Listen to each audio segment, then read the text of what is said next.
Right Lokesh, నర్సీపట్నంలో అలా ఉంటే, కర్నూలులో అలా ఉంటే, ఇప్పుడు నర్సీపట్నం విషయానికి వస్తే మనతో పాటు నాయుడు అందుబాటులో ఉన్నారు.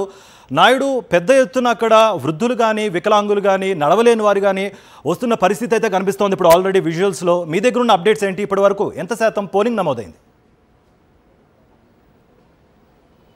కార్తీక్, అనకాపల్లి జిల్లాలో ప్రశాంతమైన వాతావరణంలో పోలింగ్ జరుగుతుంది. పోలింగ్ ప్రారంభమైన దగ్గర నుంచి కూడా పెద్ద సంఖ్యలో ప్రజలంతా వచ్చి తమ ఓటు హక్కును వినియోగించుకుంటున్నారు. గతానికి భిన్నంగా ఈసారి అనకాపల్లి జిల్లాలో ఎన్నికలు జరుగుతున్నాయి. గతంలో అనకాపల్లి జిల్లాలో పురుషుల సంఖ్య ఎక్కువగా ఉండేది ఓటు హక్కు వినియోగించుకోవడంలో, కానీ ఈసారి మాత్రం మహిళల సంఖ్య ఎక్కువగా మనకి కనిపిస్తుంది. ఉదయం నుండే కూడా మహిళలంతా కూడా బారులు తీరారు. ఇప్పటి వరకు కూడా అనకాపల్లి పరిధిలో ఉన్న 6 అసెంబ్లీ నియోజకవర్గాలకు సంబంధించి 37% మంది తమ ఓటు హక్కును వినియోగించుకున్నారు. అయితే 1 గంట సమయానికి ఇది అధికారులు ఇచ్చిన లెక్క.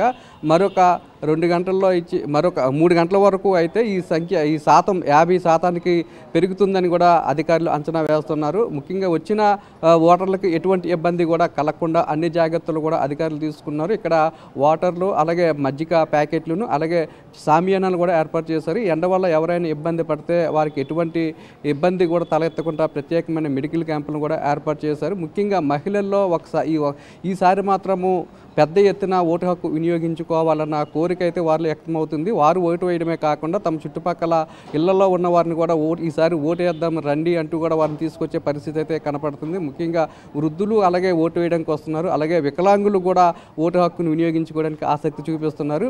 అయితే వృద్ధులకి అలాగే దివ్యాంగులకి సంబంధించి వారు ఓటు హక్కును వినియోగించుకునే సమయంలో వారు నడవడానికి ఇబ్బంది ఉన్న పరిస్థితుల్లో ప్రత్యేకమైన వీల్ చైర్స్ను కూడా ఏర్పాటు చేశారు. వారి కోసం ప్రత్యేకమైన మనుషులు కూడా ఏర్పాటు చేయడం జరిగింది. నర్సీపట్నం నియోజకవర్గానికి సంబంధించి 40% ఓటింగ్ ఇప్పటి వరకు కూడా పూర్తయింది. గతంలో జరిగిన దానికంటే నర్సీపట్నం నియోజకవర్గంలో ఈసారి అదనంగా పోలింగ్ జరుగుతుందని ఇక్కడున్న అధికారులు భావిస్తున్నారు. అనకాపల్లి నియోజకవర్గానికి సంబంధించి 46%, చోడవరంలో సుమారు 40%, మాడుగుల్లో 35%, పాయిగ్రాపేటలో 32%, ఎలమంచిల్లో 20%, పెందుర్తిలో 30%, యావరేజ్ మొత్తమే చూసుకుంటే 37% వరకు కూడా ఈసారి పోలింగ్ ఇక్కడ జరిగింది.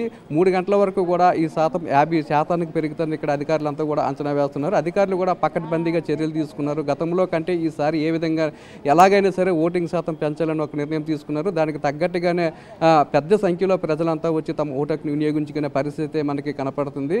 ఈ అనకాపల్లి పార్లమెంటు పరిధిలో 1529 పోలింగ్ స్టేషన్లు ఉన్నాయి. వాటిలో 340 పోలింగ్ స్టేషన్లు సమస్యాత్మక ప్రాంతాలుగా కూడా అధికారులు గుర్తించారు. అక్కడ కూడా కేంద్ర రాష్ట్ర బలగాలతో పహారా నిర్వహిస్తున్నారు. ఎక్కడ ఎటువంటి అవాంఛనీయ సంఘటనలు జరగకుండా ముందస్తుగానే అన్ని జాగ్రత్తలు కూడా తీసుకున్నారు. అలాగే రౌడీ షీటర్లను కూడా పిలిపించి పోలీసులు వారికి కౌన్సిలింగ్ ఇచ్చారు. ఎన్నికలు సజావుగా జరిగేందుకు సహకరించాలని, ఓటు హక్కును వినియోగించుకున్న వారికి ఎటువంటి ఇబ్బంది కూడా కలగకుండా అన్ని జాగ్రత్తలు కూడా తీసుకున్నారు. ఎవరైనా చట్టానికి వ్యతిరేకంగా వ్యవహరించిన, చట్టపరిధిని అతిక్రమించిన వారి మీద కఠిన చర్యలు కూడా తీసుకుంటామని హెచ్చరించారు. ఎన్నడూ లేని విధంగా ఈసారి మాత్రం అనకాపల్లి జిల్లాలో మాత్రం పెద్ద ఎత్తున మహిళలు వచ్చి తమ ఓటు హక్కును వినియోగించుకునే పరిస్థితి కనపడుతుంది. ఉదయం నుండి కూడా పోలింగ్ బూతుల వద్ద పురుషుల కంటే మహిళలే పెద్ద సంఖ్యలో తరలి వచ్చి తమ ఓటు హక్కు వేసే పరిస్థితి అయితే మనకి కనిపిస్తుంది. కార్తీక్.